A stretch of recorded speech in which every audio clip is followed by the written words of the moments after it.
ምን አይነት ታምር ምን አይነት ጨዋታ ነው! እግር ኳስን እንዴት አለመውደድ ይቻላል? በእግር ኳስ ታሪክ ከታዩ ድንቅ ጨዋታዎች መካከል አንዱ እንደሚሆን አልጠራጠርም። ማንቸስተር ዩናይትድ ወደቀ ተሸነፈ ተብሎ በነበረበት ጨዋታ አፈር ልሶ ተነስቶ ታላቅነቱን አሳይቷል።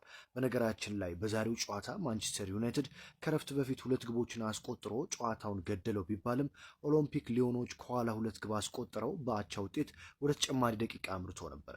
በተጨማሪ ደቂቃም ኦሎምፒክ ሊዮኖች ሁለት ግቦችን አስቆጥረው ማንቸስተር ዩናይትድን እስከ 114ኛው ደቂቃ ድረስ 4-2 ይመሩ ነበር።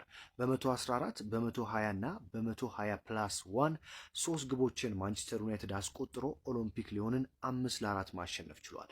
ይህ ተጫዋች በበርካታ ማንቸስተር ዩናይትድ ደጋፊዎች ዘንድ የሚሰደበው ሃሪ ማጓየር ዛሬ የዩናይትድ ጀግና ሆኖ አምሽቷል። ብዙዎች ካሁን በኋላ ያከብሩታል። ደስታውን መቆጣጠር ያልቻለው አንድሬ ኦናናም ከሩበን አሞሪም ጋር ልክ የመጨረሻዋ ግብ ከተቆጠረች በኋላ እንዲተቃቅፈው ደስታቸውን ገልጿል። በቲያትር ኦፍ ድሪምስ እጅግ አስደናቂ እውነተኛ ቲያትር ዛሬ ተመለከተ።